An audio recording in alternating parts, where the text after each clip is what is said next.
Good evening, ladies and gentlemen. Yes, the Friends of the Ems was officially formed sort of September last year after the river reached an all-time low. I've lived in the village all my life, so that's 60-something years.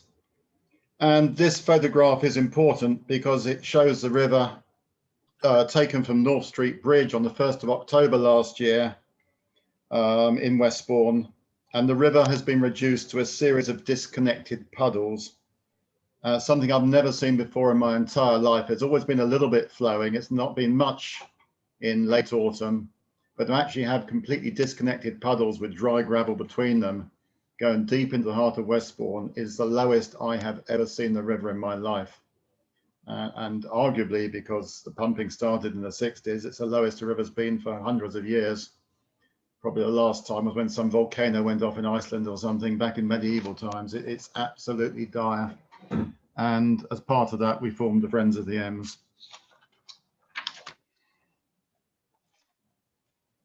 Right, the Ems is a chalk stream, which turns out to be very rare, and there's more on that in the next slide. And chalk streams are very seasonal due to the porosity of the rock. So we have strong flows in the spring that can be 500 times the amount of water flowing in the autumn. And consequently, the headwaters dry up in late summer through lack of water. This map is using Environment Agency LiDAR height data to show the sea, obviously in blue, the flat coastal plain in green, and the rising of the South Downs in increasing shades of red.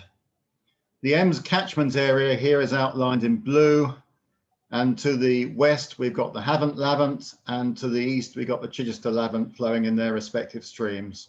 So you can see the proportions of the three rivers side by side. The Ems itself we've split into 4 reaches for ease of discussion. We've got an upper reach in blue, which has always dried out in dry summers. We've got a lower reach in red, which is perennial and never dries out. And we've got a middle reach here in pink, which is somewhere in between. The degree of drying out depends on the rainfall, the abstraction, the augmentation in any given year. And finally, we have the Aldsworth Arm in yellow, which is an important tributary with quite a complicated hydrology of its own. So I've said chalk streams are rare. Chalk requires a very stable set of fairly precise conditions to form, and it needs many tens of millions of years of geological stability to do so. And there's all kinds of studies over the last 20 years which have agreed there's only about 260 such streams on the entire planet, and over 85% of them are in the UK. Almost every chalk stream in the UK suffers from some combination of over-abstraction and/or pollution, especially sewage spills from treatment works. And the Ems, however, is not connected to any sewage treatment works. So I would argue we are a very rare subset of a very rare group of rivers in the world. And we have wildlife. We're a bit of a Cinderella river. The detailed ecology being appreciated largely by the people living very close to it and the poachers. We've seen the occasional visiting otter both last year and this year, and we have the footprints to prove it. Here is the footprint in the middle photo. The kingfisher is very shy but regularly patrols up and down the river. And when the river dried up last year, we rescued over 100 trout, mostly small fry, but some of size. And we have numerous plants and invertebrates that are A, exceeding rare, and B, signs of a healthy river. So my first point is this: otters, kingfishers, trout, mink, herons, egrets, these are all apex predators at the top of their food chains, and we have them. This must show that we also have the smaller river life that these animals feed on, the invertebrates, the plants, and also the pollution-free water required to support such a population. However, my second point is that this ecosystem is fragile. When stretches of the river dry out, everything dies and is eaten. It can take a good 5 years before the ecosystem recovers. My mill pond tends to dry out. It's very random, but it tends to be about 1 year in 5. And when it dries out, the next year you get lots and lots of algae just blocking everything. And then very slowly over the next couple of years, plants start to grow, pond snails come in and feed on the plants, and you get the invertebrates. And it always takes at least 5 years to recover. We had one species of plant that was found nowhere else in England, but we've not seen any in the last few years. It is very, very fragile, this river. So to recap, a rare type of river, even rarer not to be full of sewage, and with a still viable but very fragile ecosystem. And post-COVID, we all appreciate more the idea that green spaces are important for our mental health. And there are a world of scientific papers being published to show that, and to put a price on the cost of not having it. For example, the Friends of the Ems received an email in April from someone living up at Stoughton, right near the source of the Ems, and a location where this spring the river only flowed for a few weeks before drying up. His words were, "When the river was up in 2021, there was a change in the spirits of many locals, and the river clearly brought people a sense of happiness and calm, and it could be used for leisure activities, not just by the residents for a variety of purposes, but also tourists with children playing poo sticks and for people to let their dogs splash around in. This river is valuable to a very wide range of people." And it was much stronger before abstraction began in the 60s. I could talk for an hour on this subject alone, but in short, cut to the chase, there's a massive amount of evidence that abstraction has seriously weakened the flow of the river, especially in the autumn. The evidence ranges from interviews with old residents, place names, indicator plant species which still hang on and were recorded in surveys in 2007, and records in Portsmouth Water's own archives showing the compensation they had to pay objectors in the 60s and 70s. But let me give you just one example, chosen from a source independent of the above. I've got a book here in my hand. It's called Where to Fish. Prior to the internet, this book was... Hello? Audrey, okay. Can you please mute your microphone? Oh, sorry. Yep. Thank you. No worries. Prior to the internet, this book was published every 2 years as the Keen Fisherman's Guide to the Rivers of this country. And it's an index of every place in England and Wales and Scotland wherever they reckon it's a good place to fish. And it's been running in one form or another since the 1860s. And I was able to make contact with the current owner of the franchise, who has an almost complete collection. So I can tell you, in 1867, it read, "Racton, on the Ems, trout. The stream is strictly preserved," meaning it's private fishing, "as far down as Westbourne Church. Here, the river is unpreserved. Where the railway crosses the stream is a good point." By 1928, it reads as follows: "Ems rises above Racton, where is good trouting, but preserved." And these words are repeated over and over every 2 years until 65, 66. But in 67, 68, the report changes. It reads, "Ems rises above Racton and runs 2 miles to Westbourne, trout, but upper reaches are dry most of the summer." 67, 68 was when full-scale pumping started at Walderton. In 69, 70, it reads, "Ems, trout, but upper reaches dry most of summer." In 71, 72, the River Ems is given in the index, but you turn to the page and there's no entry in the book itself. The text has gone. And from 73 onwards, there is just no entry for the river at all. The Ems, as far as angling is concerned, is finished. So we have a river that naturally dries up in its upper reaches. What is normal? What is the impact of abstraction? This is a shades of grey question. Everyone agrees that the river dries in Stoughton in the summer. Everyone agrees that it always flows in Emsworth. And I don't think anybody can quite agree in between. And this is another subject I could talk for an hour on, but in short, the Friends of the Ems's position is that before abstraction began in the 60s, the river rarely dried below Broadwash Bridge, never below Aldermore, and in a good summer, considerably further up the river. Post-abstraction, 1 year in 5, the mill pond at Westbourne dries. And that's ignoring the unprecedented disaster we had last year when it dried right down to the centre of Westbourne.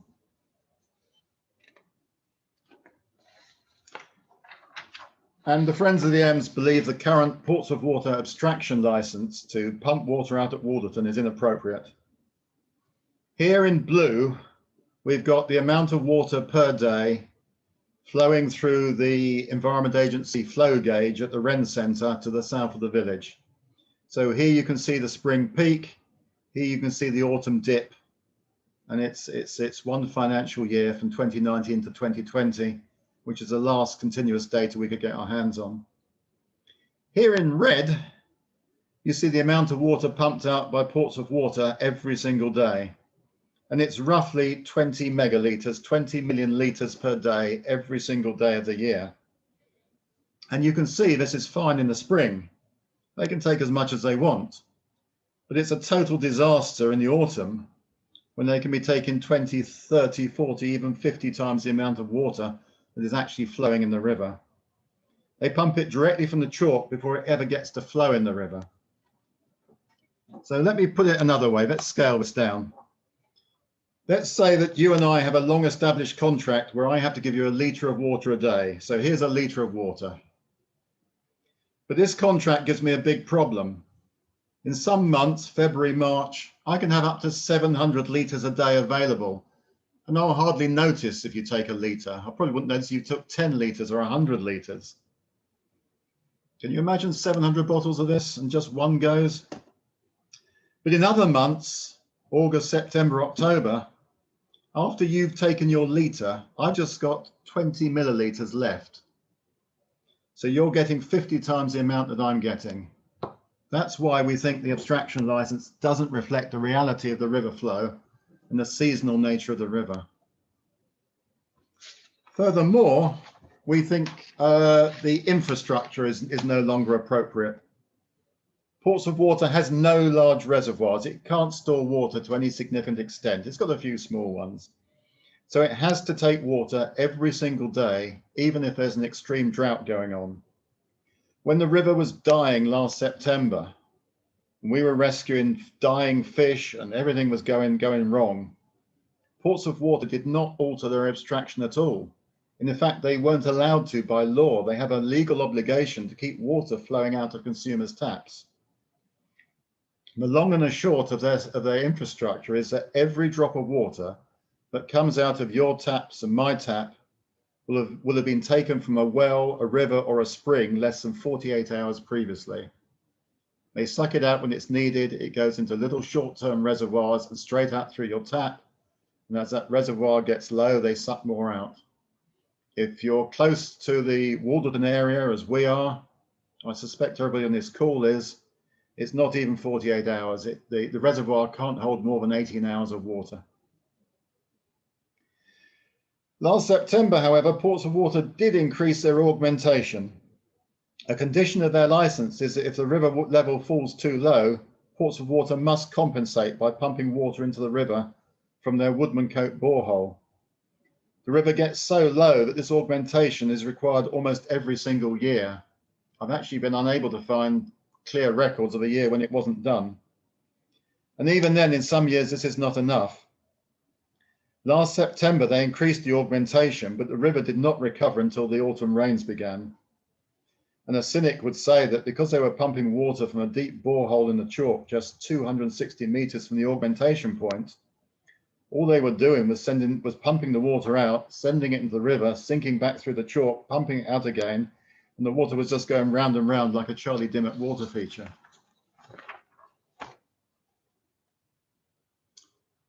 Okay, what makes a river happy? It's generally accepted that a good, healthy river requires three things. It needs water flowing, otherwise you don't have a river at all. I've discussed that at length already, and it's the main purpose of Friends of the Ems to try and keep water flowing through the river. But you also need water quality. You need freedom from poisons, sewage, pollutants, things that will kill wildlife and make humans sick. And I'm going to touch on that in the next slide. And finally, you need habitat quality, which generally seems to boil down to issues with too much concrete culverts and barriers in the river. And there is room for improvement here. There are barriers in the river, but it's not too bad. And certainly during my lifetime, the wildlife seems to manage reasonably well. But we are formulating plans to improve that as well. Water quality. So I imagine we're all agreed that there's no point in having a river if it poisons everything that goes near it. And there's a thing called the Water Framework Directive that sets standards, and the Environment Agency is charged with doing the measuring against those standards. So you turn to the Environment Agency and ask about the River Ems, and the River Ems is currently classified as poor. And you drill down into where poor came from, and it's an ecological status of poor and a chemical status of fail. So you drill down into the ecological status of poor, and the reason is fish. Everything else is high or moderate. So you drill down into fish, and the river is poor for fish because of, quote, groundwater abstraction, which we kind of understand, and flood protection structures, which we can sort of see where they're coming from. But the obvious thing is this classification actually ignores the fish themselves. And it turns out they've not been surveyed since 2015. And even then they were only surveyed down at Emsworth. So we're not terribly overjoyed with that status of poor. And then we look at the chemical status of fail. And immediately it comes out as flame retardants in the water and mercury compounds in the water. Everything else scores good. And you drill down in that and you discover that these chemicals have never been measured in the Ems. And this fail status has been determined by expert judgment. Someone at a desk who, no disrespect, probably knows his job well, has decided the Ems probably has these problems and is going to mark it as a fail. So we're having an ongoing conversation with the Environment Agency, but we very much want the river to be measured for these things. And if we do have mercury and flame retardants, we want to try and figure out where they're coming from and find a way to stop it. And if we don't, we want our classification upgraded, because this is one of the things that might prevent the Ems from actually getting recognized and protected as a river of good ecology. So what do we want to change? What do we want to do in the future? This is over to John. John. You're on mute, John.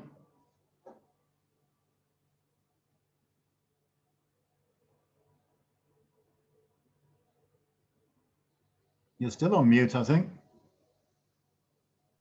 Right, sorry about that. Okay, so Nick, thanks for that. And you've obviously given a sort of a background of a lot that's happening on the river. And obviously what Friends of the Ems wants to work towards what can be solutions. And I think what we found over the last year's discussions with Portsmouth Water and the Environment Agency is that Portsmouth Water's particular problem is trying to avoid robbing Peter in order to pay Paul. Then what they will tell us is that they could stop pumping at Walderton, but where would they find the alternatives for? And probably in the mid to long term, looking at some of those alternatives is viable, and probably some of our discussions will be around those. Examples of such as these are desalination. Probably in the news you've heard Southern Water having had their abstraction license drastically cut to be taking water from the Test and the Itchen, which are protected waters. They're planning a huge desalination plant on the Solent. Very expensive, uses as much power as the whole of the Isle of Wight does just to run it. Water treatment is perhaps a more viable method. That's taking grey or used water, treating it, and then recycling it back either into rivers or reservoirs. Things such as water transfer, some very grandiose schemes moving water from one part of the country across to where they have excess water, across to areas where there's shortage, and these are all in plan. We all know about the water storage. Hammond Thicket Reservoir, as we know, has just recently been approved, and when we heard about it being planned, and we'll talk about this later, we all got very excited about it until we heard that unfortunately all that water is going to be sold to Southern Water to compensate for the water they can't pump out of the Test and the Itchen anymore, and with no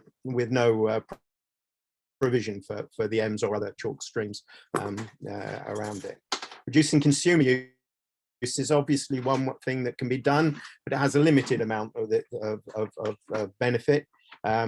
Figures of about 10% reduction are spoken about, but of course, with the development of more and more houses, where there's a legal obligation for the water companies to supply water without, and it's not a planning issue if there's not enough water, it probably won't make much difference for us.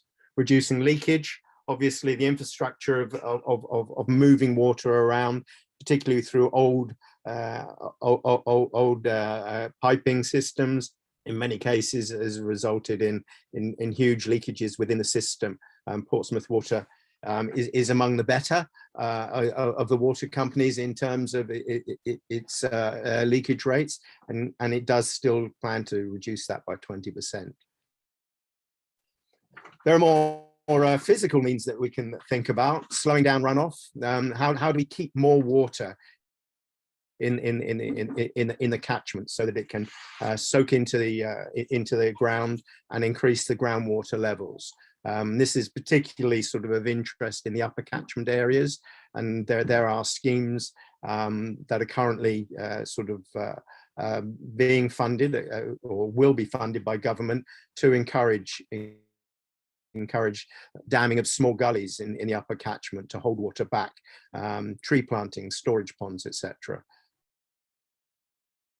And of course, one question is why take water from the top of a river, such as a chalk stream, when the chances are it's going to have severe environmental damage? Why not take it from the bottom of the river? Next slide.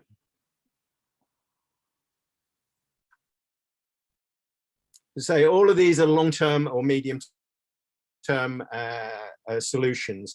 And for instance, even if through our discussions we get somewhere with Portsmouth Water to provide some mitigation from the Hammond Thicket Reservoir, that's not going to be on tap until 2029. So what's going to happen between now and then? And looking for some short-term solutions to either bridge that gap or to make things happen more quickly is clearly an imperative. We saw that last year. Partly through the results of our discussion, the Friend of the Ems, a discussion with Portsmouth Water and the Environment Agency, consultancy Atkins were asked to write a report to gather the evidence that there is an impact. I don't know how much more evidence they need, but that they have done, and they're producing a very fine and wordy report, which will be available very soon. And part of that report was, or part of that recommended work was to look in particular at that middle part of the river and the augmentation process, which is possibly one of the areas where something could be done tomorrow. We're not, or at least in the short term, and what that might be. It is quite complex, and Nick explained a little bit about its possible benefits, but also the fact that we may just be pumping it straight back into the ground. But also it was asked, or it's being asked, to look at some of the, to try and record some of the objectives and opportunities that could improve things. But honestly, as I say, how much more evidence do we really need to collect to say that the Ems is being impacted upon? It's time for Portsmouth Water to put its hands up, and the Environment Agency to realise it does have teeth, or it was given teeth, and actually take some action. Next slide.